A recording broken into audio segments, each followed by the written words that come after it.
Bonjour Charles Decamp. Bonjour Philippe, bonjour à tous. Place à votre journal des médias, c'est quoi le sommaire du jour ? Un départ majeur chez France Télévisions, le coup de colère d'Emmanuel Macron, la nouvelle série des créateurs de Game of Thrones et la belle semaine de l'équipe. Mais d'abord, les audiences, qu'est-ce que les Français ont regardé hier soir à la télé ? En tête, on retrouve France 2 avec le retour d'Alex Hugo, la série la plus puissante de la chaîne. Elle n'a pas failli à sa réputation. Avec 5,5 millions de personnes au rendez-vous pour 25,2% de part d'audience. C'est un très bon score pour la chaîne et pour la série. TF1 est deuxième avec la suite de la série américaine The Resident. Après son retour en baisse la semaine dernière, elle a limité la casse hier. Les 2 épisodes de la soirée affichent une moyenne de 3,2 millions de téléspectateurs pour 15,1% du public. La chaîne est largement leader sur les femmes de moins de 50 ans. Elle pointe à 28,7% de part d'audience. Troisième, M6 poursuivait la saga Indiana Jones avec Indiana Jones et le Temple maudit. Le film a fait trembler 2,5 millions de téléspectateurs, soit 12,5% du public. Face à la concurrence de France 2, c'est quand même 900 000 personnes de moins que le premier volet de la saga la semaine dernière. Et on commence ce journal des médias, après la virgule que j'ai oublié d'annoncer, la voici. Culture Média. Ce journal des médias qui démarre par un départ majeur à France Télévisions. Le doute planait depuis des mois, mais hier, Takis Kandilis a annoncé qu'il quittait le groupe public. Takis Kandilis, c'est le numéro 2 de France Télévisions, plus précisément le directeur général délégué à l'antenne et au programme. Évidemment, la question qu'on se pose toujours dans ces cas-là, est-ce que c'est un départ voulu ou subi ? A priori voulu, il a assuré au Figaro qu'il avait décidé dès son arrivée de ne pas poursuivre l'aventure au-delà du premier mandat de la présidente du groupe, Delphine Ernotte, qui a été reconduite à son poste en juillet. Pour autant, en juin dernier, il démentait les rumeurs de départ. Il assurait, je cite, « Je suis là et heureux d'y être ». Et sa patronne confirmait encore à Télérama la semaine dernière, je cite, « Il est plus que jamais là ». Alors on va se pencher sur le bilan. Quel est le bilan de Takis Kandilis ? Son départ intervient alors qu'il a participé à faire bouger le groupe, à lui faire reprendre des couleurs. Les audiences sont reparties à la hausse. Il a modifié l'organisation de France Télé en supprimant les patrons de chaîne et en créant des directions thématiques. Et il indique au Figaro qu'il préfère, je cite, partir sur un succès. A priori, pas de retraite au programme, mais un retour à la production de séries, métier qu'il connaît bien. Une altercation qui fait beaucoup de bruit. Ce que vous avez fait là, compte tenu de la sensibilité du sujet, compte tenu de ce que vous savez de l'histoire de ce pays, est irresponsable. Irresponsable pour la France, irresponsable pour les intéressés ici, et grave d'un point de vue déontologique. Vous m'avez entendu défendre les journalistes, je le fais toujours, mais je vous parle avec franchise. Ce que vous avez fait est grave, non professionnel et mesquin.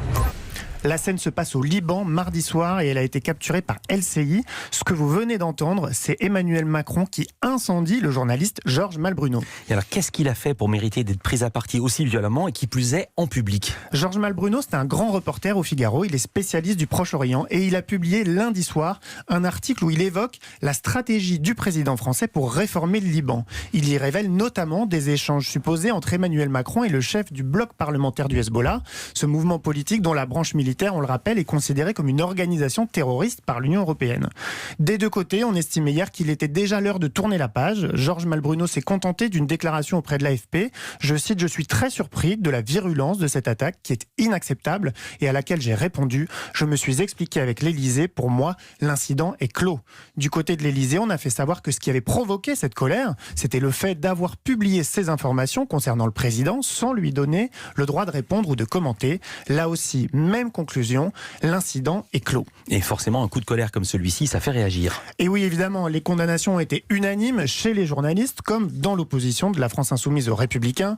La députée européenne LR Nadine Morano, par exemple, n'a pas manqué de souligner que cette sortie, qui met à mal la liberté de la presse, était particulièrement malvenue à la veille de l'ouverture du procès des attentats de Charlie Hebdo. Beaucoup plus joyeux, hier se tenait le Grand Prix des médias CB News. Oui, Canal+, en est sorti grand gagnant avec pas moins de 6 prix, dont celui de la meilleure plateforme et de la meilleure campagne de pub. Autre vainqueur, le groupe L'Équipe, récompensé par 3 trophées, chaîne de l'année, meilleur titre de presse quotidienne et meilleur coup éditorial pour l'enquête sur les violences sexuelles dans le sport. Cette bonne nouvelle s'est ajoutée aux audiences du mois d'août, on en a parlé. Elles ont été publiées lundi. La chaîne L'Équipe a enregistré son meilleur score historique en août avec 1,8% de part d'audience. On a évoqué ses victoires avec le patron de la chaîne, Jérôme Saporito. C'était inattendu. Ça vient couronner tout ce qu'on fait depuis un an, c'est-à-dire de structurer cette chaîne, de solidifier les émissions, d'avoir des incarnations fortes et puis de miser aussi sur des sports Voilà, nous on a la chance d'être en gratuit. Moi je parle d'une chance. Alors ça veut dire que budgétairement on peut pas rivaliser avec les chaînes payantes, mais il y a une place parce que 70% des Français sont pas abonnés à une offre payante de sport. Donc il y a de la place pour faire émerger des sports qui méritent aussi d'avoir une diffusion en clair. Et ça c'est plébiscité par les téléspectateurs parce que voilà, encore une fois, tout le monde n'a pas accès à des chaînes payantes. Un très bon début de semaine donc pour le groupe L'Équipe après un week-end un peu plus compliqué. Dimanche, le journal avait été accusé de sexisme suite à son choix de une. La victoire lors de la deuxième étape du Tour de France du Français Julien Alaphilippe avait pris beaucoup de place en première page, ne laissant qu'un petit bandeau aux joueuses de l'OL suite à leur victoire en finale de la Coupe des Champions. Un rappel pour la marque L'Équipe qu'il ne faut pas négliger le sport féminin, même si la chaîne souligne que ce sont des femmes qui commandent ces 3 sports principaux, le foot, le biathlon et le vélo, et qu'Estelle Denis est aux commandes d'une des émissions phares de L'Équipe. On a encore beaucoup à faire parce que pour faire émerger encore plus le sport féminin, il faut qu'on prenne du temps aussi à expliquer qui sont ces championnes, d'où elles viennent, qui elles sont, quels sont leurs caractères, parce qu'on s'identifie aussi à des championnes. Et croyez bien que, évidemment, ça fera toujours parler. Et le fait que ça fasse parler, c'est plutôt un bon signe. Ça veut dire qu'il y a des débats et que le débat, il fait avancer. Et la place de la femme dans le sport, plus que jamais, ça doit être central, c'est assez facile à dire, mais en tout cas beaucoup plus respecté et trouver une place encore plus forte.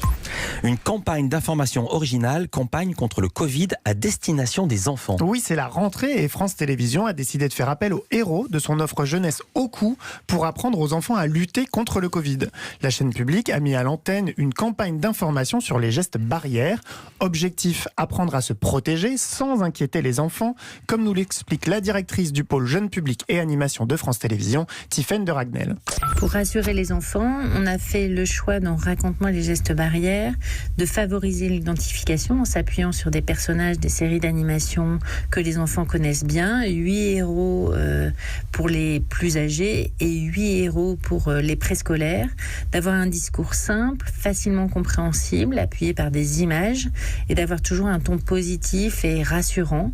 Pour les plus petits, la démonstration est souvent très didactique, sans second degré, et on recourt aux comptines ou aux chansons pour faciliter la compréhension. Et pour les plus grands, on complète la démonstration par beaucoup d'humour et des clins d'œil à l'audience qui participent aussi à rassurer les enfants. Au total, 16 spots ont été mis en boîte, 8 pour les 3 à 6 ans et 8 pour les 6-12 ans. On y retrouve Petit Ours Brun, Choupi ou encore les Pyjamasques pour les plus jeunes et Boulébi, les As de la Jungle et Angelo la Débrouille pour les plus grands. Et ce qui est réjouissant, c'est que tous ces dessins animés ont tous des producteurs différents. Oui, et chacun a mis la main à la pâte pendant l'été. La série a été produite en un temps record, en partenariat avec le ministère de la Culture, le CNC, également le service d'information du gouvernement qui a validé l'ensemble des gestes sanitaires, et par 16 producteurs de Anime France qui ont proposé chacun sur la série qu'ils ont créée une histoire originale d'1 minute 30 pour apprendre les gestes barrières.